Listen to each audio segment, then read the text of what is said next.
Students, good morning. आज हम पढ़ेंगे लेसन 2 लाख की चूड़ियाँ हिंदी। व्याख्या 2।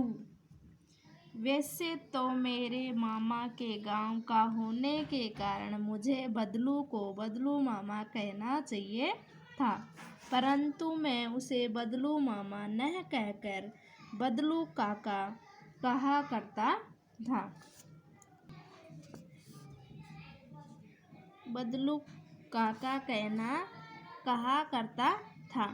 जैसे कि गांव के सभी बच्चे उसे कहा करते थे, यानी कि सभी गांव के बच्चे भी उसको काका कहते थे, इसीलिए मैं भी उसको काका कहने लग गया।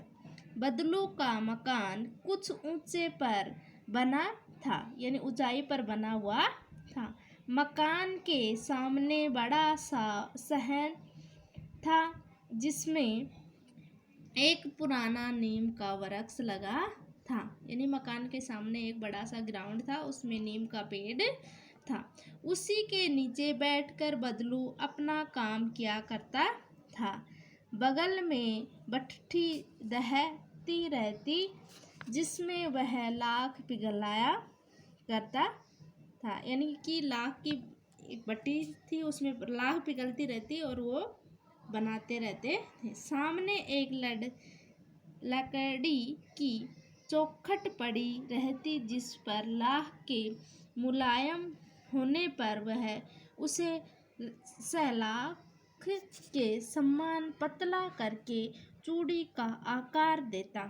यानी लाख जो ही पतली हो जाती थी तो वो अपनी लकड़ी में डालकर उसको सहला कर उसको नरम कर देते थे और फिर वो चूड़ी का आकार बना देते थे। आकार देता।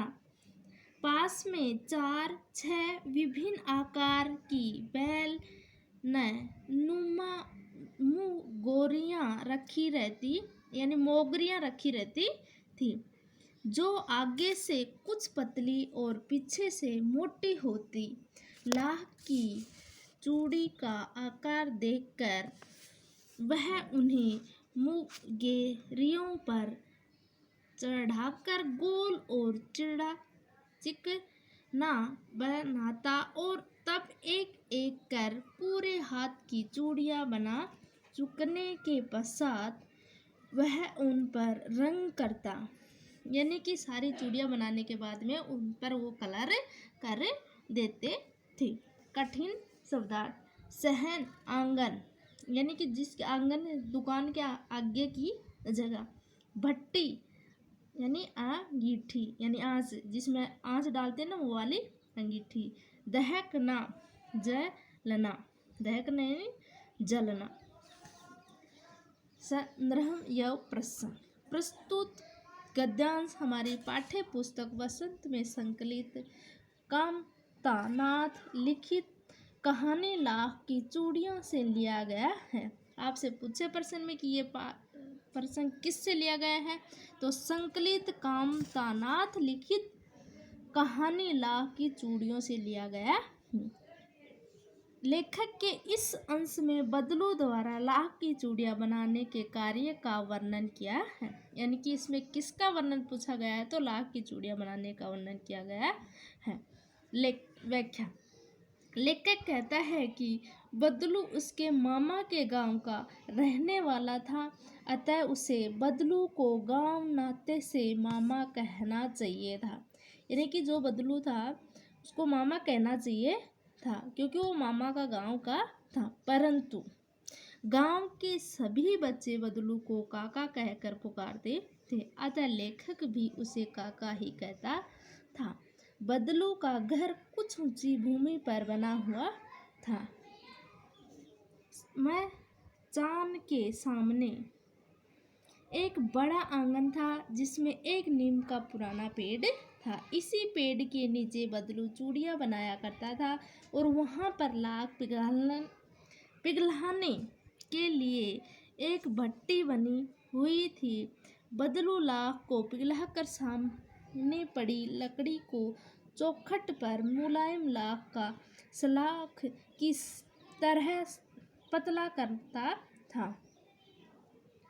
फिर उसे चूड़ी जैसे ही आकार देता था, पास ही बेलन जैसी आगे से कुछ पतली और पीछे से मोटी मोगेरियाँ रखी रहती थी। बदलू लाख की उन चूड़ियों को मोगेरियों पर चढ़ा लेता था और उन्हें गोल तथा चिकनी बनाता था।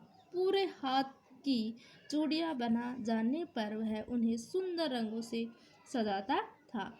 इसी प्रकार दिन भर उसका यही कार्य चलता रहता था। यानी कि पूरे दिन उनका यही कार्य था, चूड़ियाँ बनाना, उनको रंगना। और जो उसके सामने, दुकान के सामने क्या था, बड़ा सा आंगन, उसमें बैठकर वो चूड़ियाँ बनाता। हाँ, मोगरी यानी उसमें जो चूड़ियाँ डाल के बनाते ना, उसको बोलते हैं। अलग अलग प्रकार की होती हैं। कभी आप भी चूड़े वाले के पास जाते हैं तो ज़रूर देख के आए, क्योंकि आपको देखने से जल्दी समझ में आता है। अब नहीं, अब तो लॉकडाउन है। बाद में आपको कभी भी आप जाएं तो आप देख के आना। आज का क्वेश्चन आंसर। लेखक बदलू को क्या कहकर बुलाता था और क्यों? लेखक बदलू को बदलू काका कहकर बुलाता था। बदलू उसके मामा के गांव का रहने वाला था, इसी नाते उसे बदलू को काका कहने के स्थान पर बदलू मामा बुलाया जाना चाहिए था। किंतु गांव के दूसरे लड़कों को की तरह वह भी उसे काका ही कहता था। यानी आपसे इतना पूछे कि लेखक बदलू को क्या कहकर बुलाता था, तो आपको क्या उत्तर दोगे कि लेखक बदलू को काका कहकर बुलाता था। और क्यों? अगर ऐसे दे दिया जाए कि क्यों, तो आपको ये लिखना है कि यद्यपि बदलू उसके मामा के गांव का रहने वाला था, इसी नाते उसे बदलू को काका कहने के स्थान पर बदलू मामा बुलाना चाहिए था। यहाँ तक राइट करना है। क्वेश्चन नंबर 2, बदलू कहाँ रहता था? बदलू कहाँ रहता था? तो बदलू कहाँ रहता था?